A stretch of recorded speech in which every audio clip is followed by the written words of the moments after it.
प्रभु ने हमें दिया। एक और आश्चर्य कर्म के ऊपर आज अपने ध्यान को अपन लगाएंगे जो मत्ती के ही सुसमाचार में है। और जैसा कि बीते 2 सप्ताहों में हमने 2 आश्चर्य कर्मों को देखा जो मत्ती के सुसमाचार में देखने को मिलते हैं, और आज एक और आश्चर्य कर्म के ऊपर अपने ध्यान को अपन लगाएंगे जो मत्ती 8 में पाया जाता है, उसके 28 वचन से लेकर उसके 34 वचन तक। ये जो घटना है ये दुष्टात्मा ग्रस्त मनुष्य को चंगा करने की घटना है, और इसका वर्णन आप मरकुस के सुसमाचार के 5 अध्याय में 1 से 20 वचन तक भी देख सकते हैं, और लूका के 8 अध्याय में 26 से 39 वचन तक भी देख सकते हैं।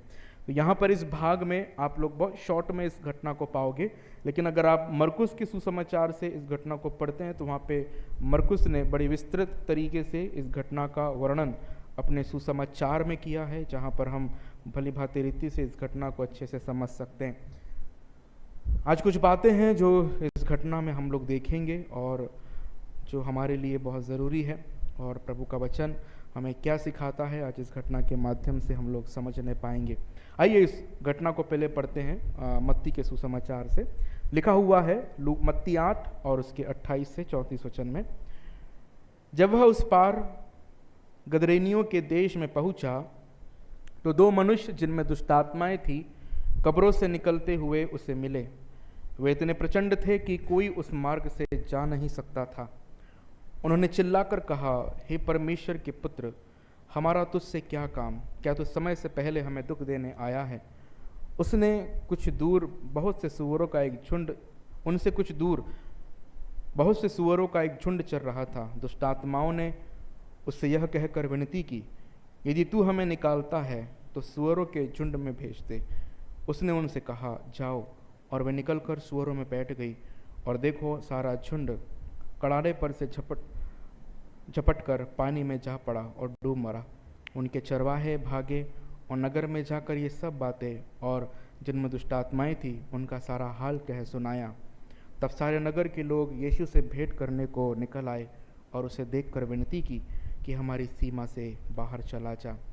इस घटना को हम लोग मरकुस से भी देखेंगे, लेकिन आप मरकुस का सुसमाचार खोल के रखिए, मैं उसे पढ़वाऊँगा नहीं, लेकिन आप उस चैप्टर को जहाँ पर ये घटना पाई जाती है आप लोगों से खोल कर रखिएगा। मरकुस 5 1 से 20। दिकापुलिस गरासेनियों का ही नगर था, और मतलब गरासेनियों का वो देश था, और वहाँ पर मरकुस के सुसमाचार में आप देखोगे कि इस सुसमाचार में केवल एक व्यक्ति का वर्णन किया गया है या एक व्यक्ति के बारे में बताया गया, लेकिन मत्ती का सुसमाचार हमको 2 व्यक्तियों के बारे में बताता है ना। मत्ती में हम 2 लोगों को देखते हैं, और मरकुस और लूका के सुसमाचार में जब आप इस घटना को पढ़ोगे तो वहाँ पर आपको एक व्यक्ति के बारे में मिलेगा, और उस एक व्यक्ति में दुष्टात्माएं समाई हुई थी और जो सेना के रूप में थी। और हमने बीते दिनों में भी इस घटना के ऊपर परमेश्वर के वचनों में से कुछ सीखा है, और आज कुछ और नई बातें हम लोग इस घटना में से सीखेंगे और जानेंगे कि परमेश्वर का वचन हमसे क्या कहना चाहता है। सबसे पहले हम लोग देखें इस घटना में जो मुख्य बात है। सबसे पहले लिखा हुआ है, जब प्रभु यीशु मसीह उस देश में जहाँ पर ये लोग थे वहाँ पहुँचे सुसमाचार सुनाने के लिए, परमेश्वर के राज्य की बातें उनको बताने के लिए वहाँ पर पहुँचे, तो उस नगर में पहुँचते ही प्रभु यीशु की मुलाकात इन 2 लोगों से होती है। मत्ती के अनुसार, मरकुस और लूका में केवल एक व्यक्ति है, लेकिन हम लोग मत्ती के अनुसार इस बात को देखेंगे। तो प्रभु यीशु मसीह की मुलाकात 2 व्यक्तियों से होती है जिनकी हालत वचन के अनुसार बहुत ही भयानक है। ठीक है, अब यहाँ पर एक चीज हमको समझने की आवश्यकता है जो परमेश्वर का वचन हमको यहाँ पर बताता है कि शैतान का उद्देश्य मनुष्य के जीवन से क्या है, शैतान की योजना मनुष्य के जीवन के लिए क्या है।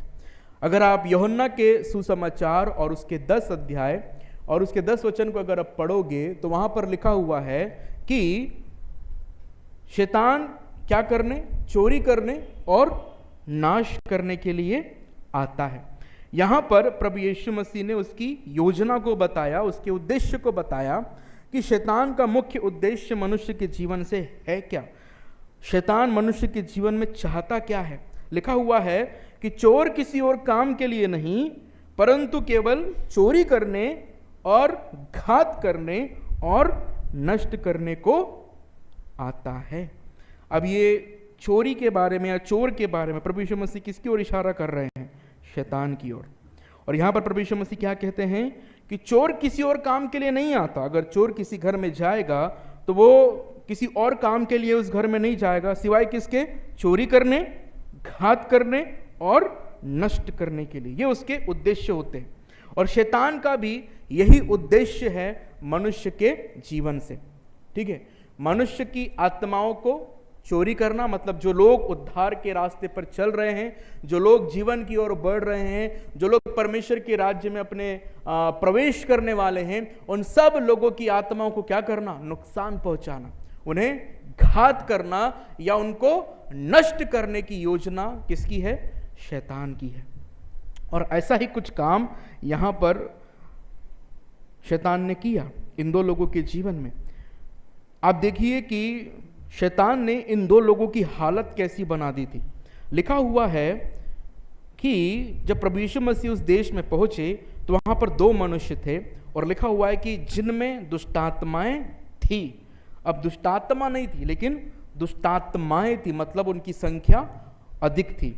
और लिखा हुआ है वो कब्रों से निकलते हुए उससे मिले, मतलब उनका निवास स्थान क्या बन गया था, कब्र। वो घर में नहीं रहते थे, वो कहाँ रहते थे, कब्रों में। अब यहां पर आप देखोगे पहली चीज जो हमको यहां पे समझ में आती है, कब्रों में रहने का मतलब क्या है। वो अपने परिवार से, अपने लोगों से, अपने प्रियजनों से क्या हो गए, अलग हो गए। और शैतान यही करता है, ये शैतान की योजना है कि लोगों को अपने प्रियजनों से वो क्या कर दे, अलग कर दे। ये उसकी योजना है। आप देखोगे परमेश्वर ने जब आदम को रचा, ठीक है, तो परमेश्वर ने आदम को रचने के बाद देखा कि उसका अकेला रहना अच्छा नहीं है, इसलिए परमेश्वर ने उसको गहरी नींद में सुलाया और उसकी पसली में से एक पसली लेकर उसने किसकी रचना की, हवा की रचना की, नारी को बनाया और आदम ने उसका नाम हवा रखा।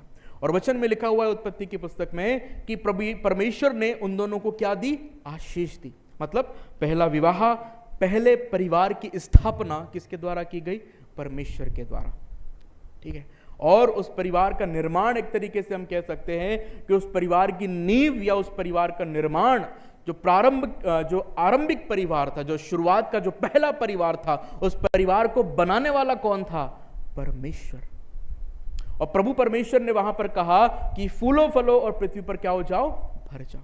परमेश्वर ने उन्हें वहां पर उनको आशीष दी और उनको बढ़ने के लिए कहा। लेकिन शैतान क्या करता है, उस परिवार में फूट डालने का काम करता है ताकि परिवार के लोगों को एक दूसरे से अलग कर दे। और आप देखोगे इस संसार में ये चीजें होती भी है, छोटी छोटी बातों के कारण, छोटी छोटी मिसअंडरस्टैंडिंग्स के कारण परिवार अलग हो जाते है ना। बात कहां तक पहुंच जाती है, कभी कभी बातें इतनी बढ़ जाती है, छोटी सी बात है ना, इतनी बढ़ जाती है कि वो सीधे कहां तक पहुंच जाती है, डिवोर्स तक, तलाक तक। ये योजना किसकी है, शैतान की। परमेश्वर ने निर्माण किया परिवार का, लेकिन शैतान क्या करना चाहता है, उस परिवार को तोड़ना चाहता है। शैतान नहीं चाहता कि कोई भी खुश से, आनंद से रहे, इसलिए वो ऐसी बातों को परिवार में लेकर आता है जिसके कारण परिवारों में कलह हो, जिसके कारण परिवारों में झगड़े हो, जिसके कारण परिवार के लोग एक दूसरे से बिछड़ जाएं। और यही शैतान की योजना है। और यहां पर इस घटना में भी आप देखोगे कि जब इन दोनों व्यक्तियों के जीवन में, इनके शरीर में जब शैतान समाया, दुष्टात्माएं समाई, तो उन दुष्टात्माओं ने इन दोनों लोगों को उसके परिवार से क्या कर दिया, अलग कर दिया। ये दोनों लोग अपने घर, अपने परिवार के लोगों के साथ रहने के बजाय कहां पर रह रहे थे, कब्रों में रह रहे थे, अकेले में, सुनसान वीराने में, वहां पर ये लोग रहा करते थे। और शैतान यही करना चाहता है, हमको अलग करना चाहता है ताकि हम कैसे हो जाएं, अकेले हो जाएं। और ये शैतान का काम है जो हम में से हर एक के जीवन में, बहुतों के जीवन में वो करता है। और लोग समझ नहीं पाते कि ये क्यों हो रहा है। लेकिन अगर हम ध्यानपूर्वक गंभीरता से अगर हम सोचे बातों के ऊपर, तो हमको समझ में आएगा कि ये सब शैतान की योजनाएं हैं, जो वो हमें परिवार से अलग करने के लिए और परमेश्वर की योजना को बर्बाद करने के लिए करता है। ठीक है, पहली चीज। दूसरी बात आप लोग देखोगे यहाँ पर मत्ती के ही सुसमाचार में वो लिखा हुआ है, उसी 28वीं आयत के दूसरे भाग में। पहली चीज कि वो क्या कर देता है, हमको परिवार के लोगों से अलग कर देता है। ठीक है, हमें अकेला कर देता है, हमें तन्हा कर देता है, हमें वीराने पर रहने के लिए, अकेला रहने के लिए मजबूर कर देता है। और दूसरी चीज आप इसी आयत में देखोगे, 28वीं आयत में लिखा हुआ है कि वो इतने प्रचंड थे कि कोई उस मार्ग से जा नहीं सकता। ठीक है, कोई भी उस मार्ग से जा नहीं सकता। कहने का मतलब क्या है कि जो कोई भी लोग उनके पास से होकर गुजरते थे, वो क्या हो जाते थे, डर जाते थे, भयभीत हो जाते थे। इतने प्रचंड थे वो, इतने भयानक थे। और अगर आप इस वचन को पढ़ो फिर से, तो लिखा हुआ है कि वो इतने प्रचंड थे, मतलब इतने भयानक थे वो, कि कोई भी उस मार्ग से जहां पर वो थे वहां से जा नहीं सकता था। मतलब किसी की हिम्मत ही नहीं होती थी कि जहां वो रहते हैं वहां से उनके मार्ग से वो गुजर जाए।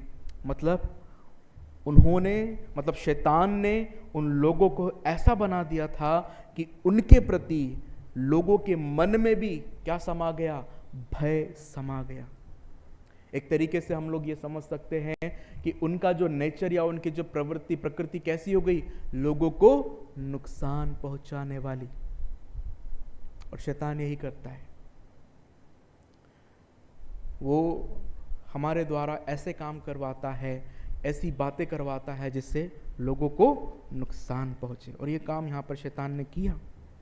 ठीक है, हमको न सिर्फ परिवार से अलग करता है, लेकिन वो समाज से भी अलग कर देता है। ठीक है, साफ साफ देखिए, आप लिखा हुआ है कि वो इतने प्रचंड थे कि कोई उस मार्ग से जा नहीं सकता था। मतलब वो परिवार से तो अलग थे ही, समाज का कोई भी व्यक्ति उनके पास जाने की हिम्मत नहीं कर सकता था। परिवार से तो वो अलग हो ही गए, परिवार से तो वो उनका नाता टूट ही गया, लेकिन समाज से भी पूरी तरह से क्या हो गए, अलग हो गए। शैतान ने उन्हें हिंसा की ओर ढकेल दिया। प्रचंड का मतलब क्या है कि वो लोगों को मारने के लिए भागते थे। अगर आप मरकुस में पढ़ोगे तो वहां पर लिखा हुआ है कि लोग उनको साकलों में बांधते थे, लेकिन वो साकलें तक तोड़ डाला करते थे। इतने प्रचंड थे वो, मतलब वो किसी के वश में नहीं आते थे, किसी के वो नियंत्रण में ही नहीं आते थे, इतने भयानक वो हो गए थे। और आप सोचिए कि अगर कोई व्यक्ति है जिसे साकलों में भी बांध कर न रखा जा सके, तो फिर क्या कोई व्यक्ति उसके पास जाएगा? कोई नहीं जा पाएगा। इतनी भयानक वो हो गई थी। शैतान ने क्या करा, उनको हिंसा की ओर ढकेल दिया। और शैतान करता है, आप देखोगे इस संसार में बहुत से ऐसे लोग हैं जो हिंसा करने से डरते नहीं हैं। ठीक है, उनके अंदर जरा तरस या जरा रहम की भावना नहीं होती है। हमने बीते दिनों में ऐसी घटनाओं को देखा यूट्यूब पर जो वायरल हुई थी, जिसमें प्रभु के लोगों को, प्रभु के जो लोग हैं, जो शिष्य है, जो प्रभु का सुसमाचार सुनाते, उनको इतनी बेरहमी से मारा जाता, बेरहमी से। मतलब आप अगर उनको देखोगे तो आपका दिल दहला जाएगा। मैंने एक वीडियो देखा था बीते दिनों में जो वायरल हुई थी काफ़ी। एक व्यक्ति था जो सुसमाचार प्रचारक था, जवान लड़का था, उसके ऊपर जो हिंसा करने वाले लोग थे, विरोध करने वाले लोग थे, वो उसके ऊपर कूद रहे थे, उसकी छाती के ऊपर, उसके पेट के ऊपर, उसको लातों से मार रहे थे, उसको घूसा मार रहे थे। जिसको जैसा समझ में आ रहा था वैसा उसके साथ वो अत्याचार कर रहा था। ठीक है, और उसके ऊपर कूदना, किसी व्यक्ति के ऊपर, कोई ऐसा व्यक्ति जो 50-55 किलो का है, और उसके ऊपर अगर 70-80 किलो का कोई व्यक्ति कूदे, ऊपर से बड़ी जोर से कूदे, ऐसा भी नहीं, बड़ी ताकत लगा के कूदे, तो आप समझ सकते हैं कि उसकी हालत क्या होगी जो नीचे है। तो ये काम कौन करवाता है? शैतान। शैतान लोगों को हिंसा की ओर ढकेल देता है ताकि वो लोगों को नुकसान पहुंचाए। और ये काम शैतान के लोग या उसके वश में पड़े हुए लोग करते हैं, क्योंकि उनके अंदर दया, तरस, रहम की कोई भावना नहीं होती। और यहाँ पर इन लोगों के साथ भी ऐसा ही था। दुष्टात्माएं इनके अंदर समाई हुई थी और ये इतने प्रचंड थे कि कोई भी उनके पास, उनके करीब जाने की हिम्मत नहीं करता था। क्यों? क्योंकि ये दूसरे लोगों को नुकसान पहुंचाते थे, लोगों को नुकसान पहुंचाते थे, उनको मारते थे और शैतान ने उनको हिंसा की ओर ढकेल दिया। न सिर्फ उन्होंने उन्हें हिंसा की ओर ढकेल दिया, लेकिन एक और बात आप देखोगे मरकुस के सुसमाचार में आई है। देखिए वहां पे क्या लिखा हुआ है इनके बारे में। तीसरी आयत लिखा हुआ है, मरकुस 5:3 लिखा हुआ है, वह कब्रों में रहा करता था और उसे साकलों से भी न बांध सकता था, कोई उसे साकलों से भी न बांध सकता था। और आगे क्या लिखा हुआ है, क्योंकि वह बार बार बेड़ियों और साकलों से बांधा गया, पर उसने साकलों को तोड़ दिया और बेड़ियों के टुकड़े टुकड़े कर दिए थे और कोई उसे वश में नहीं कर सकता था। अब देखिए लिखा हुआ है, वह लगातार रात दिन कब्रों और पहाड़ों में चिल्लाता और अपने को पत्थरों से घायल करता। और लूका में अगर आप देखोगे, लूका के सुसमाचार में, तो वहां पर लिखा हुआ है कि वो निर्वस्त्र घूमा करता था, ठीक है, बिना कपड़ों के, है ना, उसके शरीर पर कोई वस्त्र नहीं हुआ करता था। देखिए लूका के सुसमाचार 8 अध्याय को,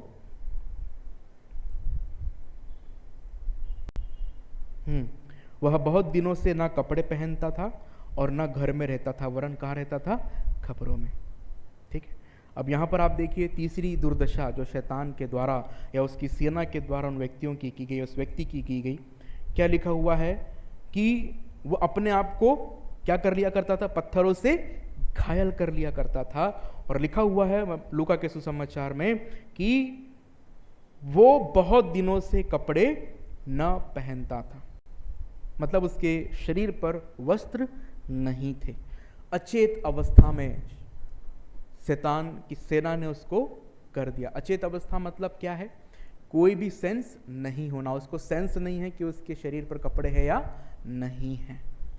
उसको इस बात का पता ही नहीं है कि वो बिना कपड़ों के है।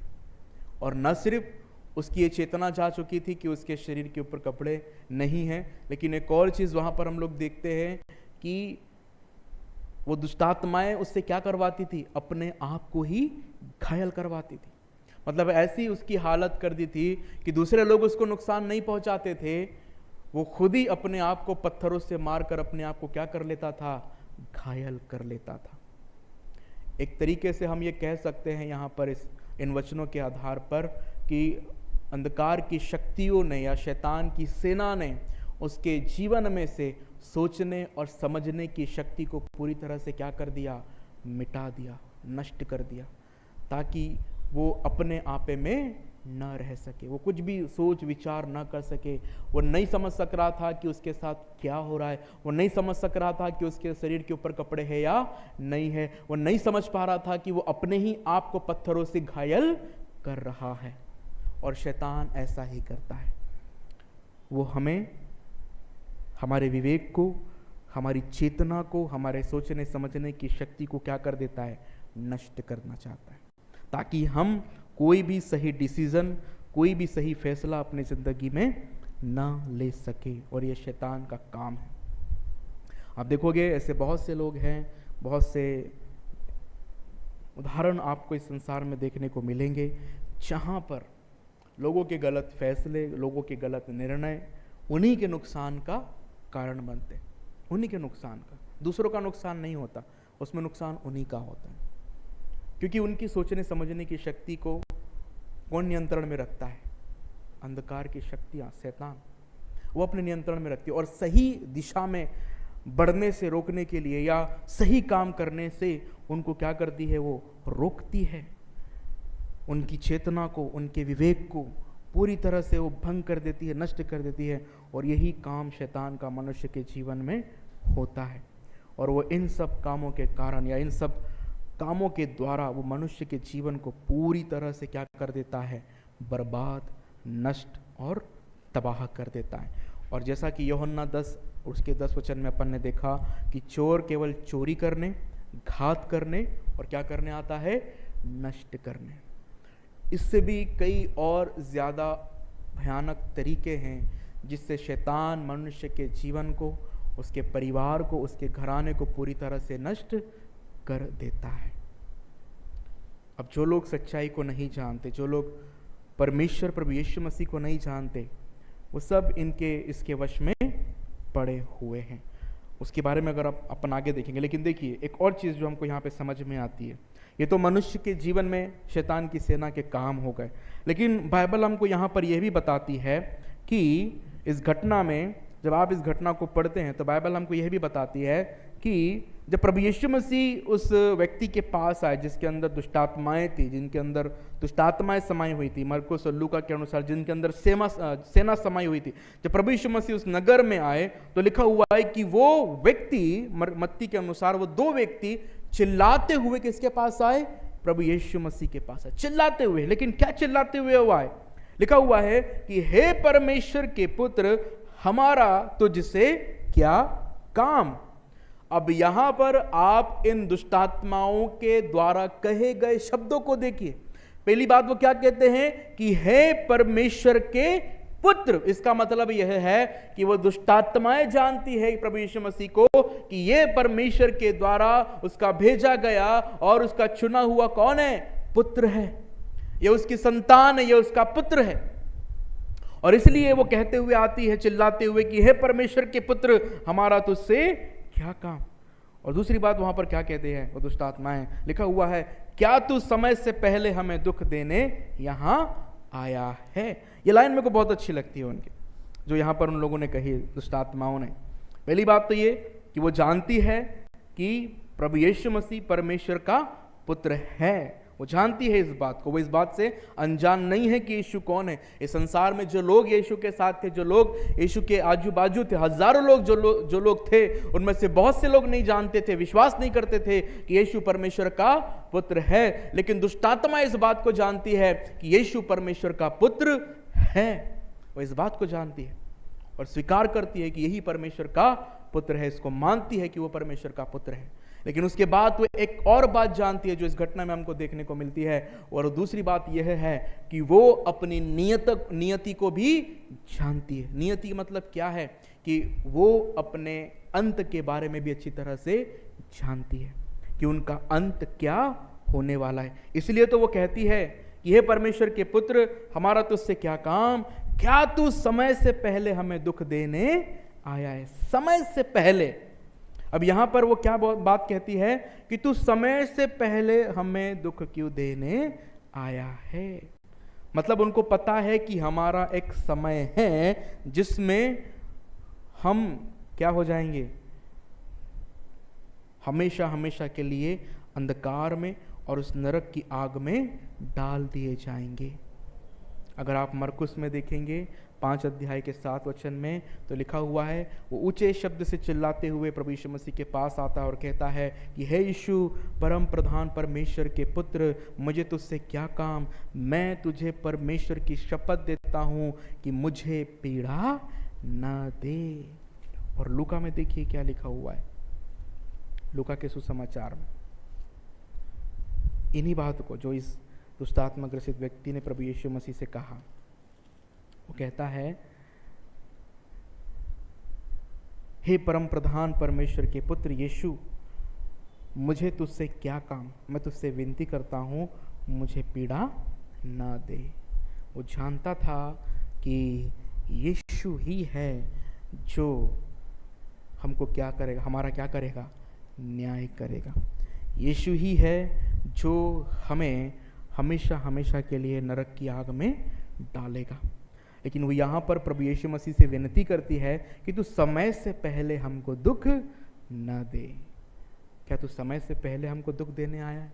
मतलब उनको पता था कि एक समय आएगा जिसमें प्रभु यीशु मसीह के द्वारा वो कहाँ डाल दिए जाएंगे, हमेशा हमेशा के लिए नरक की आग में। और इसलिए यहाँ पर वो प्रभु यीशु मसीह से विनती करते कहते हैं कि क्या तू समय से पहले हमें दुख देने के लिए आया है। बाइबल में देखिए अंधकार की सेना के बारे में क्या लिखा हुआ है। यहूदा की पत्री आप निकालिए और उसके 6वें वचन को देखिएगा। यहूदा की पत्री वचन 6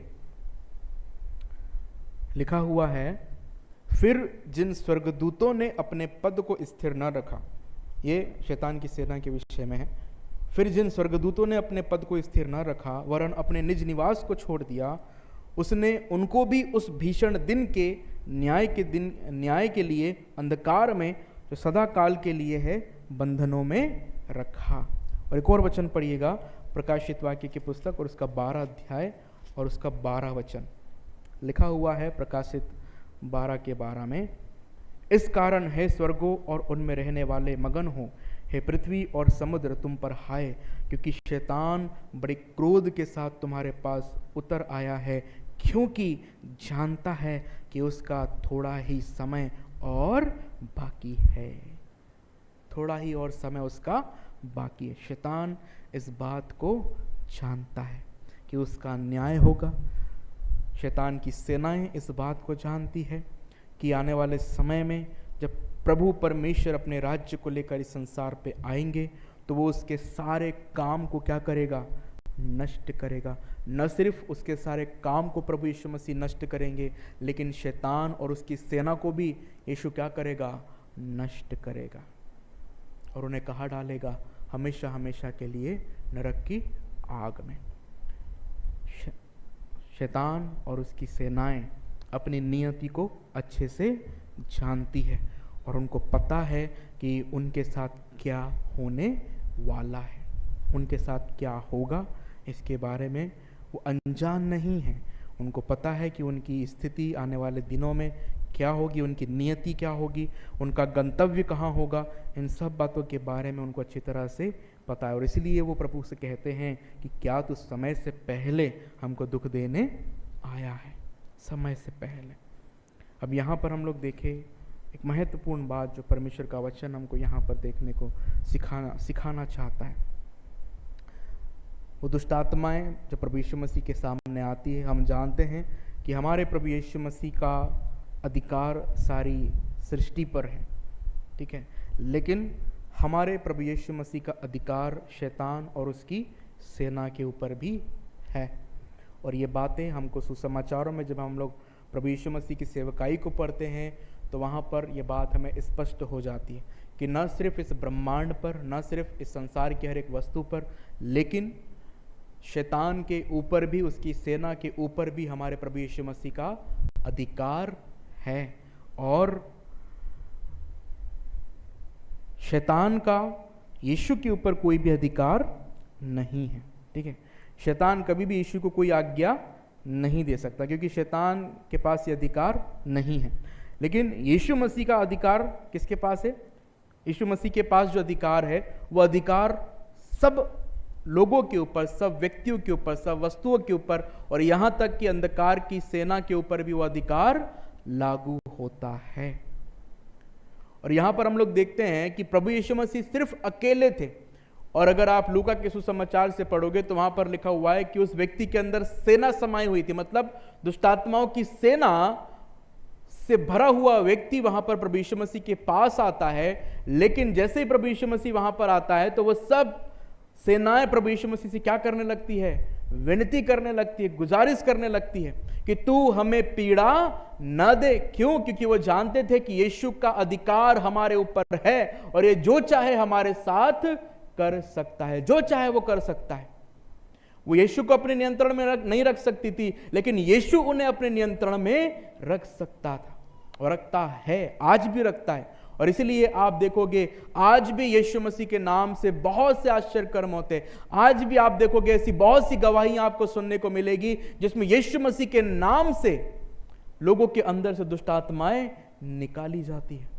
आज भी ये काम होता है क्योंकि यीशु के पास जो अधिकार था वो अधिकार उसने किसको दिया है? हमको दिया है। जो अधिकार उसके पास था उसी अधिकार को उसने हमें प्रदान किया ताकि संसार में हम शैतान और उसकी सेना के ऊपर क्या रख सके? अधिकार रख सके। प्रभु यीशु मसीह हमारे जीवन से ये चाहते हैं कि शैतान का नियंत्रण हम पर न हो, लेकिन हम शैतान के ऊपर अधिकार रखें। तो शैतान के ऊपर हम अधिकार रखकर उसको डांट सके, उसको जिसके अंदर अगर वो है तो उसको निकलने के लिए वो उसको कह सके। वो अधिकार प्रभु यीशु मसीह के द्वारा हमको दिया गया है क्योंकि वो अधिकार किसके पास था? यीशु मसीह के पास। और वही अधिकार हमको भी दिया गया। इसलिए शैतान और उसकी सेना से हमको डरने की आवश्यकता नहीं है, क्योंकि यीशु मसीह के ऊपर या यीशु मसीह के पास जो अधिकार था वही अधिकार उसने हमको भी दिया। और सबसे महत्वपूर्ण बात जो इस घटना में समझने को और सीखने को मिलती है, देखिए जब प्रभु यीशु मसीह ने उस सेना के उस व्यक्ति के अंदर से उन दुष्ट आत्माओं को निकलने के लिए कहा, तो लिखा हुआ है कि वो तुरंत उसके उन व्यक्तियों के अंदर से निकलकर उस सुअरों के झुंड में बैठ गई जो वहां पर चर रहा था। 31 और 32 आयत को देखिए, लिखा हुआ है, दुष्टात्माओं ने उससे यह कहकर विनती की, यदि तू हमें निकालता है तो सुअरों के झुंड में भेज दे। अब उसने उनसे कहा, जाओ। देखिए प्रभु यीशु मसीह ने उनसे कहा जाओ, मतलब बिना यीशु मसीह की आज्ञा के वो बाहर नहीं निकले। जैसे ही प्रभु यीशु मसीह ने कहा कि जाओ, लिखा हुआ है, और वे निकलकर सुअरों में बैठ गई, और देखो सारा झुंड कड़ाड़े पर से झपटकर पानी में जा पड़ा और डूब मरा। कितनी अद्भुत बात यहाँ पर देखने को मिलती है। और आप सोच रहे होंगे यहाँ पे अद्भुत क्या है? अद्भुत यह है, विचित्र यह है, सोचने के लिए जो बात यहाँ पर है वो यह है कि दुष्टात्माएं यीशु की आज्ञा मानती है। अब इसमें आप सोचेंगे कि इसमें अलग क्या है, इसमें विचित्र क्या है? विचित्र यह है कि हम मानते हैं क्या?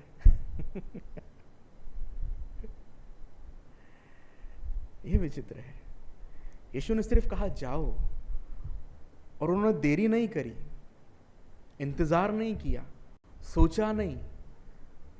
मरकुस और लूका में भी आप अगर पढ़ोगे ना, जैसे ही यीशु ने आदेश दिया, लिखा हुआ है कि वो तुरंत उस व्यक्ति के अंदर से निकली और उस सुअरों के झुंड में, जिनकी तादाद लगभग 2000 से ज्यादा थी, वहां उस सुअरों के झुंड में जाकर वो समा गई और जाकर समुद्र में जा पड़ी। अब दुष्टात्माएं यीशु का कहना मानती। एक बार यीशु ने कहा, एक ही बार, बार बार यीशु को बोलने की जरूरत नहीं, निकल निकल निकल यहाँ से, ऐसा नहीं प्रभु यीशु मसीह ने वहां पे किया। उसने कहा कि जाओ। उन्होंने विनती करी, अगर तू हमें निकालता है तो हमको सुअरों के झुंड में जाने की अनुमति दे। मतलब यीशु मसीह से उन्होंने अनुमति मांगी कि हमको सुअरों के झुंड में जाने दे। ठीक है, अगर हमको तू इसमें से निकालता है तो हमको सुअरों के झुंड में जाने दे। अय्यूब में आप पढ़ते हैं ऐसा कुछ, शैतान जब प्रभु परमेश्वर के पास उपस्थित हुआ तो उसने अय्यूब को छूने के लिए परमेश्वर की अनुमति मांगी। अब वहां आप देखिए, शैतान बिना परमेश्वर की अनुमति के कुछ नहीं करता। और यहां पर आप देखोगे, जब यीशु मसीह उसके पास आए तो उन्होंने उससे पूछा, उससे कहा, उससे विनती की कि हम तो उससे विनती करते हैं कि हमको सुअरों के झुंड में जाने दे।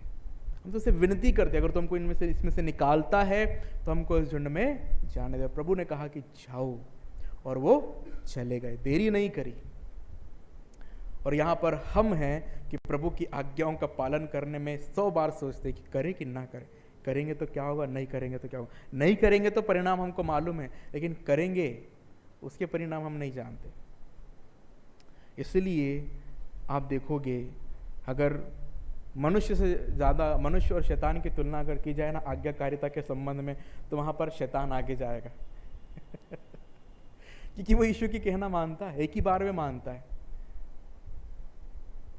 और यहाँ पर हम वचन पढ़ पढ़ के भी, वचन सुनकर भी नहीं मानते।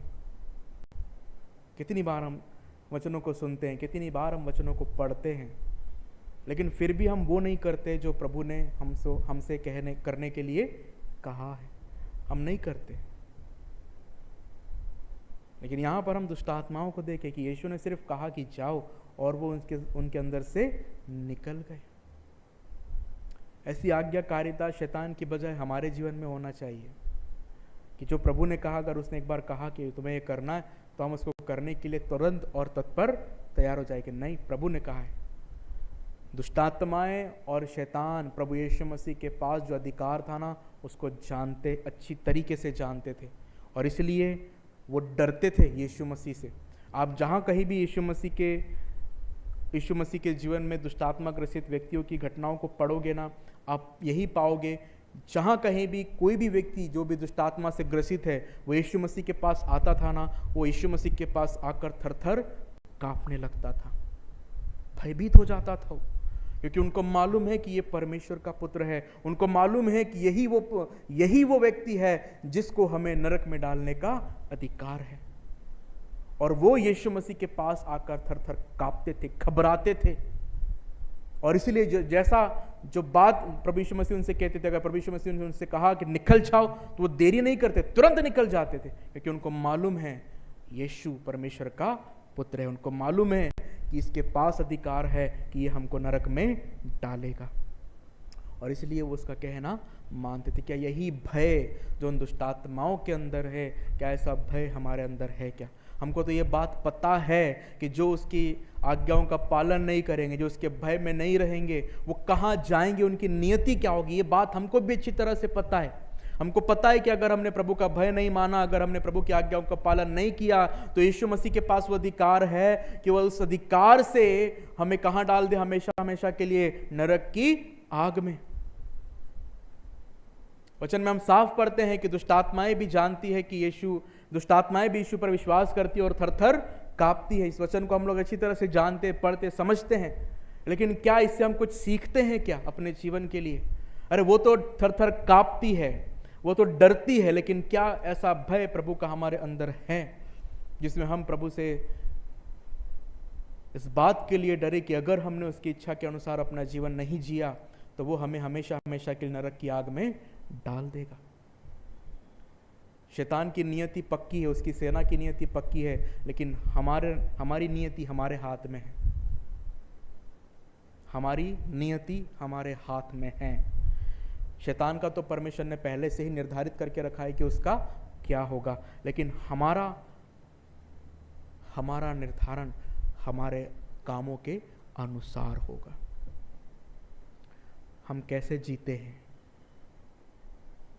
यीशु पर विश्वास करके उद्धार पाना आसान है, लेकिन उद्धार को जीना बहुत मुश्किल है।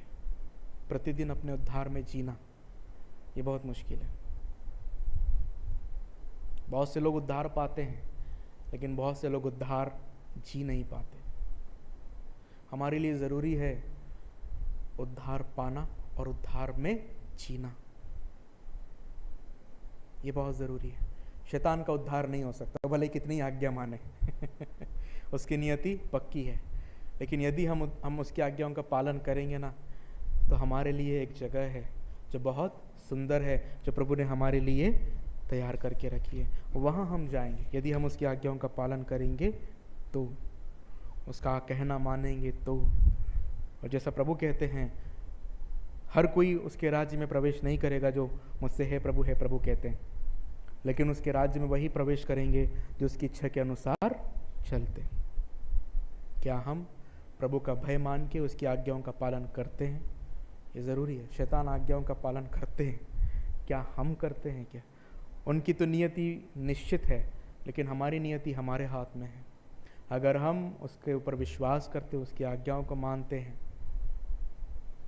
तो हमारा हाल शैतान के जैसा नहीं होगा, लेकिन हम प्रभु के उस राज्य में प्रवेश करेंगे जो प्रभु ने हमारे लिए तैयार करके रखा है।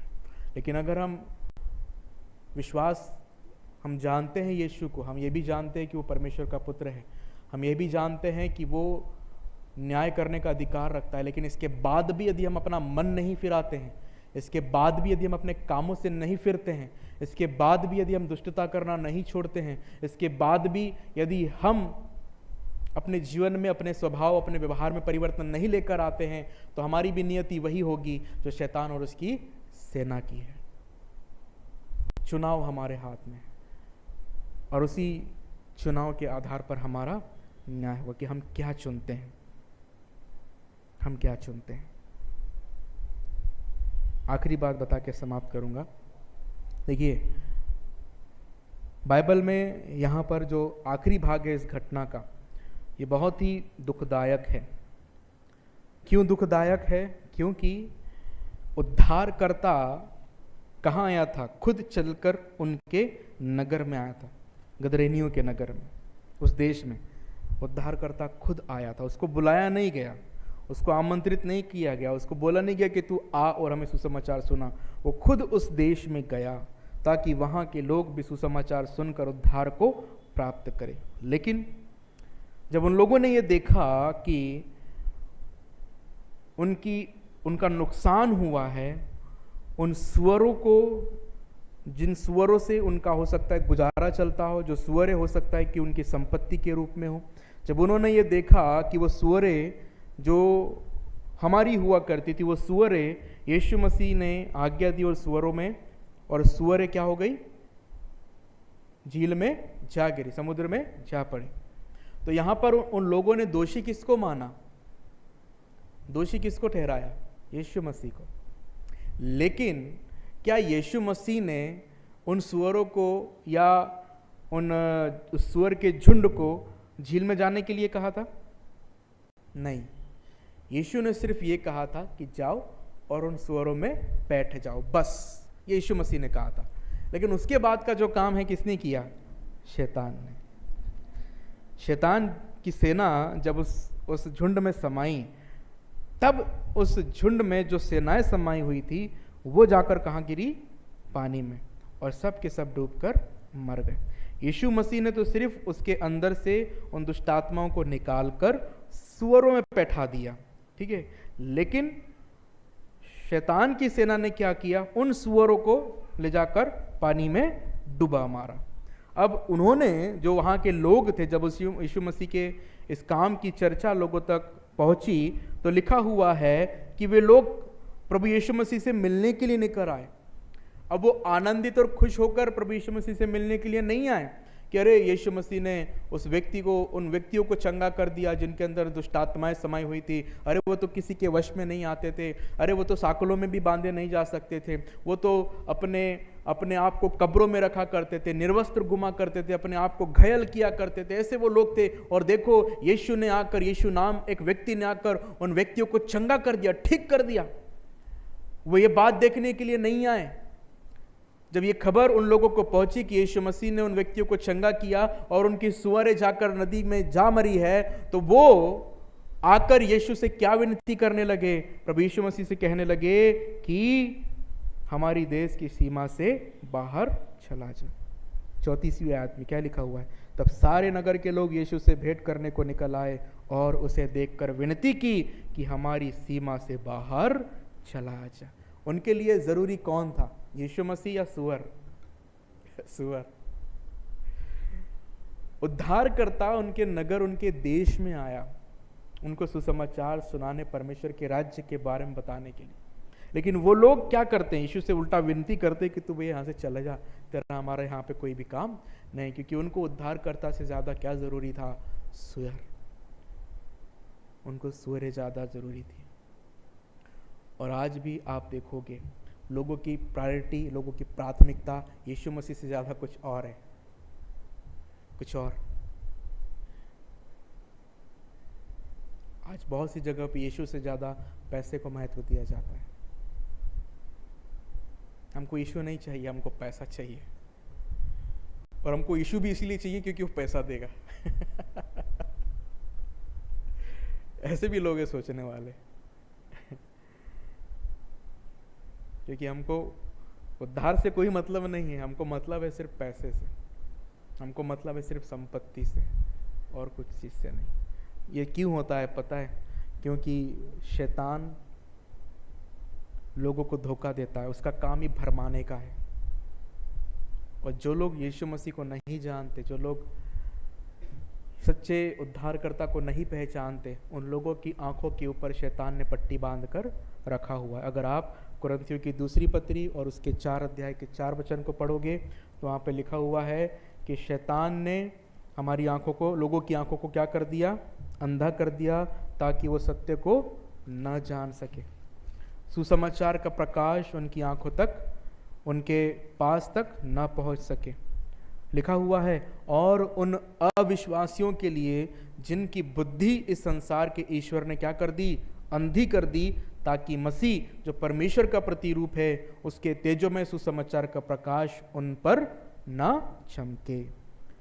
ये अंधकार के शासक अर्थात शैतान ने लोगों के जीवनों में, उनकी बुद्धि में, उनकी बुद्धि को अंधा करके रखा है ताकि वो मसीह के प्रकाश को न जान सके या यीशु मसीह का प्रकाश उन तक पहुंच ना सके। और ये शैतान आज भी काम करता है, आज भी वो लोगों को अपने वश में रखता है। और बाइबल हमको बताती है कि सारा संसार उस दुष्ट के हाथ में पड़ा हुआ है। मतलब ये सारा संसार अभी किसके हाथ में, किसके नियंत्रण में? शैतान के। और वो लोगों को बस नष्ट करना चाहता है, बर्बाद करना चाहता है। और इसलिए प्रभु परमेश्वर के वचन में कहा गया, याकूब 4:7-8 लिखा हुआ है, परमेश्वर के अधीन हो जाओ और शैतान का सामना करो तो वो तुम्हारे सामने से भाग निकलेगा। इस संसार में शैतान का काम हर जगह पर होता है, क्योंकि इस संसार में ये पूरा संसार उस दुष्ट के हाथ में पड़ा हो। जब तक उद्धारकर्ता यीशु मसीह अपनी महिमा में नहीं आएगा, तब तक शैतान अपने काम को इस संसार में जारी रखेगा। लेकिन जब हम यीशु मसीह पर विश्वास करके संसार में अपना जीवन व्यतीत करते हैं, प्रभु का वचन हमको प्रोत्साहित करता है कि हम अपने आप को किसके अधीन कर दें? परमेश्वर के अधीन। ध्यान रखिएगा, जो पैटर्न परमेश्वर के वचन में दिया गया है याकूब 4 में, उस पैटर्न को हमेशा ध्यान रखिएगा। लिखा हुआ है, परमेश्वर के अधीन हो जाओ और शैतान का सामना करो, तब वो तुम्हारे सामने से भाग निकलेगा। शैतान का सामना करने से पहले क्या करना जरूरी है? परमेश्वर के अधीन होना जरूरी है। बिना परमेश्वर के अधीन हुए हम शैतान का सामना नहीं कर सकते। अगर हम शैतान का सामना करके उसे भगाना चाहते हैं, उसको, उसके कामों को नाश करना चाहते हैं, हम उसके ऊपर विजय होना चाहते हैं, तो हमें अपने आप को परमेश्वर के अधीन होना ज़रूरी है। फिर शैतान का सामना करना है, तब वो हमारे सामने से भाग निकलेगा।